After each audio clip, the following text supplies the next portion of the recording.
You are watching the last time James Crumbley and his wife saw their son, Ethan. I love you. I love you. I love you. I love you.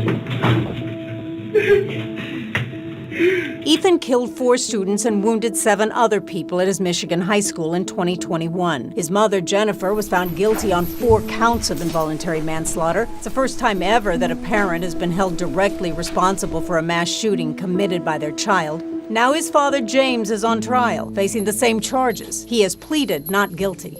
There is a lot of video that was entered into evidence in Jennifer's trial, and we fully expect that that is going to come into James' trial. Here are 5 key pieces of evidence. 1, Ethan's experience with a gun. Prosecutors brought up during Jennifer's trial the way Ethan held a gun. When I first saw it, I immediately said to others in the room that I thought that the shooter had been to a shooting range or had had training in firearms. His posture, his demeanor, his stance, they realized that he had learned how to shoot from someone, and prosecutors are going to point the finger at James. In September, James took Ethan to a shooting range where they rented a 9mm pistol. A jury potentially is not going to look at this as incriminating, but prosecutors will build the building blocks of what they say is gross negligence. 2, who bought the gun? Ethan wanted a 9mm gun. He kept asking his parents, and they would tell him it's expensive. So on Black Friday, James said to Ethan, let's go back to the gun store and see if they're having any Black Friday sales. So they did. And here is the result. You are looking at the receipt for the 9mm Sig Sauer gun that was used for that mass shooting 4 days later. And there is nothing in the evidence that shows that James had any idea what he wanted to do with that gun. But James is the registered owner. And prosecutors are going to have that as Exhibit A because he was the one that owned it. It was his responsibility, the care, control, and custody of that gun. 3, a school meeting about a math worksheet. 4 days after getting that gun, James and Jennifer Crumbley were summoned to Oxford High School because Ethan was making disturbing drawings on a math worksheet. You see a gun, you see a figure, the thoughts won't stop, help me, blood everywhere. And he also says, the world is dead. The counselor was really concerned that Ethan could harm himself, and the counselor wanted him to get mental health treatment as soon as possible. Now, the counselor didn't require that Ethan be taken out of school right then, and Ethan wanted to go back to class, and James and Jennifer Crumbley never told school officials that they had just gotten Ethan an early Christmas present of a gun. You can see Ethan Crumbley leaving that counselor's office. He's got his red backpack. Inside that red backpack is the 9mm gun that he just got 4 days ago.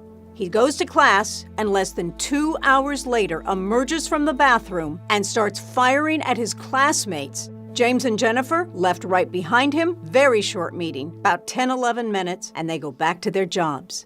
4, was the gun properly secured? Right after the mass shooting, James Crumbley got an emergency alert on his phone from Oxford High School. Active shooter. It occurred to him he needed to go home to see if that 9mm gun was still there. This is a picture that went into evidence in Jennifer Crumbley's trial. This is James and Jennifer's bed. The gun is gone, and the bullet box is empty. 911, what's the location of your emergency? Within minutes of this discovery, he calls 911. I need an officer to come to my house right away, please. He is frantic, he is emotional, and he turns his son in.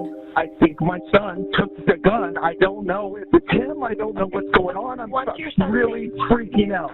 Prosecutors will be able to really focus in on James' state of mind. They will argue that he knew his son was capable of perpetrating violence on others, and that's why he went home to see if that gun was there. But one thing is fact, and it helps the defense. James immediately called 911. He made sure law enforcement knew that his son could be the shooter. Right after the shooting, Ethan was arrested. He was taken down to the Oakland County Sheriff's Office, followed shortly after by his parents. Right here, NOC, please. What James says here about the gun could be very important for the defense. It was hidden in our armoire, in the case. And the bullets were hidden in a completely different spot. We still don't know how Ethan got possession of that gun. It's a pivotal question because if in fact the gun was hidden, But Ethan alone found that gun and took it to school. That places a lot of responsibility on Ethan because the parents did what they could. If the gun was out in the open, then it changes everything. 5. The arrest of James and Jennifer Crumbley. Police were looking for the Crumbleys after they failed to appear at their initial arraignment. After a manhunt, they were arrested at a friend's art studio where they were staying. There is evidence the Crumbleys had planned, though, to turn themselves in the very next day. What's your name? James what? Crumbley. Prosecutors will argue this is evidence of consciousness of guilt. They wanted to flee the jurisdiction. They had everything they needed, and the Canadian border was pretty close. The defense will argue not at all. They were getting threats on their lives. They wanted to make sure they were safe, and media was surrounding their home. They had to find another place to stay. James Crumbley is innocent until proven guilty, but his defense attorney believes that he has already been found guilty because the Oxford community is still so filled with emotion. This trial will be in the same courtroom as Jennifer Crumbley's trial, and she was found guilty just a matter of weeks ago.